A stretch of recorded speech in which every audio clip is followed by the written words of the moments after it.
don't know what's easier, ionic compounds or covalent. So we're going to do covalent. And the key will be to identify whether you're dealing with covalent or an ionic compound.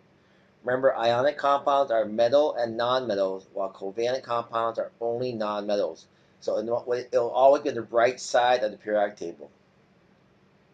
So here's your covalent formulas, right? And the molecular formula shows the exact number of atoms of each element in the molecule, H2O. So some elements have two or more distinct forms. They're known as allotropes. They're like the same number of atoms, but they are put in different orders. Oxygen is O2. O3 is an allotrope. Ozone. They're different. Okay. A structural formula will show only element composition, but also the arrangement. They can be shown by using empirical formulas, where it's the lowest common denominator.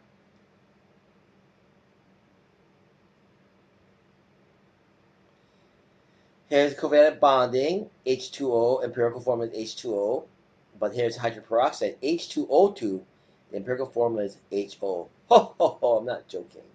Sorry, couldn't resist. Ethane, C2H6, its empirical formula is CH3. It's just to give you like a unit idea. Like sometimes things are grouped together and they're like ethane is C2H6, but it's a combination of two CH3s. So that's a basic unit. Okay, propane, acetylene, etc. Okay. Binary molecular compounds are substances that consist of just two different elements. Binary, like 1 and 0. Binary code. Binary 2. Nomenclature means how you name it. So you name the first element that appears in the formula, and name the second element that appears in the formula, changing the ending to IDE. Hydrogen chloride. So once you identify what it is, put the first element in the front, and the second element becomes the IDE. HI, hydrogen iodide. Here are your prefixes, because now you have to talk about how to number things. Mono is 1, di is 2, tri is 3, tetra is 4, penta is 5. Some people forget about tetra because they think quad, but tetra is 4. Okay. Hexa is 6, hepta is 7, octa is 8, nona is 9, deca is 10. Think of decade for 10. Think of octopus for 8.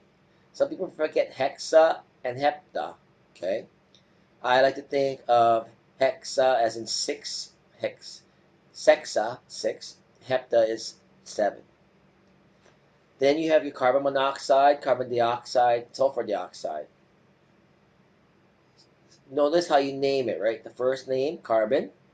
You normally leave off mono, and then there's only one oxide, so it's carbon monoxide. Carbon dioxide has two oxygens, carbon dioxide.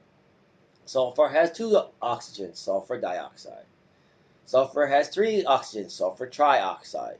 Nitrogen has 2 oxygens, nitrogen dioxide. 2 nitrogens and 5 oxygens becomes dinitrogen pentaoxide. You pronounce it, you normally eliminate the last letter of prefix at N O or A when naming oxide. So it's not like monoxide, right? You want to just eliminate, only have one O.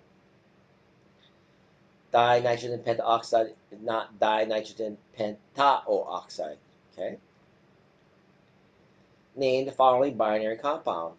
N, and you have 3 F's. Nitrogen trifluoride. 2 N's, 4 F's. Dinitrogen tetraoxide. Make sure the prefixes match the subscription of the molecular formula, and the word oxide is not preceded immediately by an A or O. Just for spelling purposes. And then go backwards. You have sulfur tetrafluoride, so it's SF4 tetra. And then you have tetraphosphorus decasulfide. Decasulfide. So tetra is 4S, S4, and phosphorus is P4 and S10, deca. Double check the subscripts, make sure they're all correct.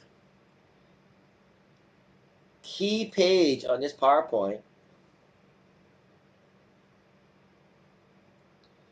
is the prefix page. So make sure you know your prefixes. Once again, I just tell you, people always forget tetra is 4, and hexa is 6, and hepta is 7. Okay? So focus on those.